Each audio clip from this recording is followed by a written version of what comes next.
రజోగుణం సమాశ్రిత్య జగత్ సృష్టిం త్వయా విభో సత్వం గుణం సమాశ్రిత్య రక్షతే హ్యఖిలం జగత్ తమో గుణం సమాశ్రిత్య హ్రియతే చ పునస్త్వయా జాతాస్త్వయి బ్రహ్మరుద్ర దేవత్రియం మనుష్యజాః.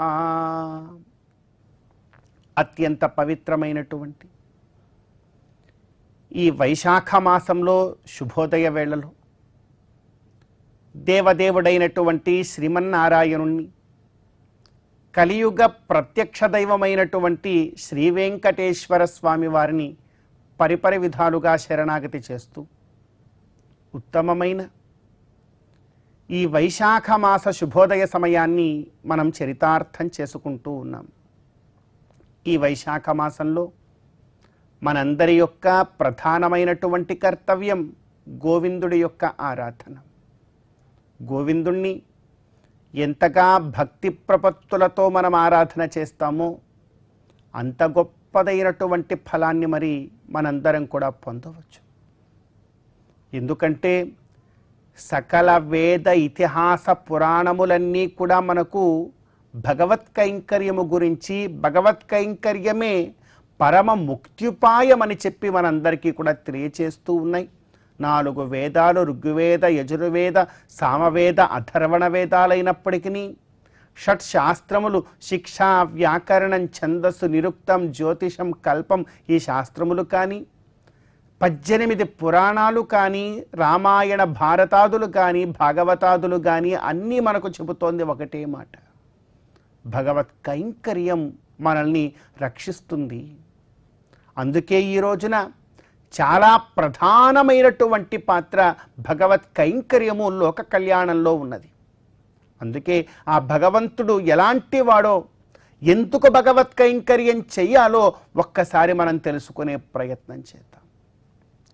రజోగుణం సమాశ్రిత్య జగత్ సృష్టిం త్వయా విభో.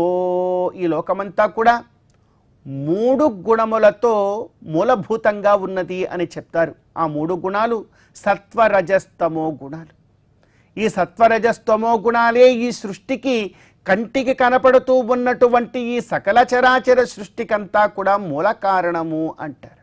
ఆ సకల చరాచర సృష్టికి మూల కారణముగా ఉన్నటువంటి ఈ సత్వరజస్తమో గుణాలలో రజోగుణాన్ని ఆశ్రయిస్తాట ఒక క్షణంలో ఆ గోవిందుడు, శ్రీ శ్రీనివాసుడు, ఆ మహావిష్ణువు ఆశ్రయించి రజోగుణం సమాశ్రిత్య జగత్ సృష్టిం త్వయా విభో. రజోగుణాన్ని ఆశ్రయించి ఈ లోకాన్నంతటినీ కూడా సృష్టి చేస్తాట. చేసి సత్వం గుణం సమాశ్రిత్య రక్ష్యతే హ్యఖిలం జగత్. ఆ సృష్టించినటువంటి రజోగుణము ద్వారా సృష్టించినటువంటి ఈ సృష్టిని, ఈ బ్రహ్మాది స్తంభ పర్యంత రూపమైనటువంటి ఈ జగత్తుని సత్వగుణంతో పాలన చేస్తాట. ఒక గుణమేమో రజోగుణము మన పుట్టుకకు కారణమైనది, మనల్ని భగవంతుడు రక్షించడానికి కారణమైనటువంటిది సత్వగుణం. తరువాత తమో గుణం సమాశ్రిత్య హ్రియతే చ పునస్త్వయా. పునః అదే భగవంతుడే, అదే శ్రీ మహావిష్ణువే తమో గుణాన్ని ఆశ్రయించి మొత్తమంతా సృష్టినంతా కూడా తనలోకి లాగేసుకుంటాడు.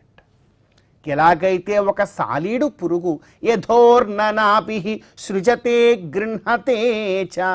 ఊర్ణనాభి అంటే ఒక సాలీడు తన శరీరములో నుండే ఒక ద్రవ్యాన్ని ప్రవహింపజేసి ఒక పెద్దదైనటువంటి గృహాన్ని కట్టుకుంటుంది. మళ్ళీ అక్కడి నుంచి వెళ్ళిపోదాము అనుకున్నప్పుడు ఎంత సృష్టి రహస్యమో చూడండి. అదే సాలీడు తన శరీరము నుండి విలువడినటువంటి ఒక ద్రవంతో తాను నిర్మించుకున్నటువంటి వలలాంటి తన యొక్క ఇంటిని మరలా మొత్తము తన శరీరంలోకి లాక్కొని అక్కడి నుంచి వెళ్ళిపోతుంది. అది ఎలానో భగవంతుడి యొక్క సృష్టి కూడా అదే విధంగా ఉంటుంది. యథోర్ణనాభి సృజతే గృహతే చ అంటారు. అందుకే రజోగుణం సమాశ్రిత్య జగత్ సృష్టిం త్వయా విభో సత్వం గుణం సమాశ్రిత్య రక్షతే హ్యఖిలం జగత్ తమో గుణం సమాశ్రిత్య హ్రియతే చ పునస్త్వయా జాతాస్త్వయి బ్రహ్మరుద్రాది దేవత్రియం మనుష్యజాః. మరి అలాంటి నీ ద్వారానే కదయ్యా, నీవలా పడుకొని ఉంటే నీ నాభి కమలము నుండి బ్రహ్మదేవుడు ఉద్భవించినాడు. ఆ బ్రహ్మదేవుడు సకల ఈ చరాచర సృష్టిని, మమ్మల్ని, పశుపక్ష్యాదులను, పర్వతాలను, నది తటాకములను, వృక్షములను ఎన్నింటినో కూడా సృష్టి చేశాడు కదా.